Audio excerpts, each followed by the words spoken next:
Hey guys, এই জিনিসপত্র অগোছালো দেখে আপনাদের মনে হচ্ছে এখানে ভূমিকম্প হয়েছিল, কিন্তু না, আমি সব জিনিসপত্র গুছাচ্ছি কারণ আমার এই ছাত্রাবাস ভালো লাগে না। এই ছাত্রাবাসে থাকলে আমার তো কোনো পড়াশোনাই হবে না, বরং আমার বাপের টাকা নষ্ট হবে।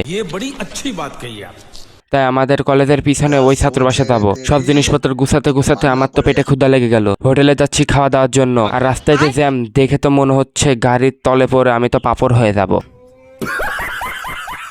হোটেলে চলে এসেছি, আর কখন থেকে বসে আছি, খাবারের তো কোনো নামগন্ধই নেই। আর হোটেলের নাম দিয়েছে গোপাল মামার হোটেল, আবার নিচে লেখছে সুস্বাদু খাবার পাওয়া যায়। অনেকক্ষণ বসার পরে খাবার এসেছে, হাত ধুয়ে আমি খেতে লাগি। আর খাবার কত স্বাদ আপনাদেরকে আমি সব বলতেছি। খাবার সুস্বাদু, কিন্তু মাংসের পিস অনেক ছোট। খাবার শেষে চলে আসলাম নরকের ঠিকানা, মানে স্বপ্নের ঠিকানা। উপরে সব জিনিসপত্র আমি এই রিক্সায় তুলে এখন রওনা দিচ্ছি। গাইজ, দেখা হচ্ছে নতুন ছাত্রাবাসে নতুন কোনো ব্লগ ভিডিও নিয়ে। জিনিসপত্র গুছাতে থাকে ওই ছাত্রাবাসে, আর আপনারা চ্যানেলটি সাবস্ক্রাইব করে যেতে পারেন। বাই।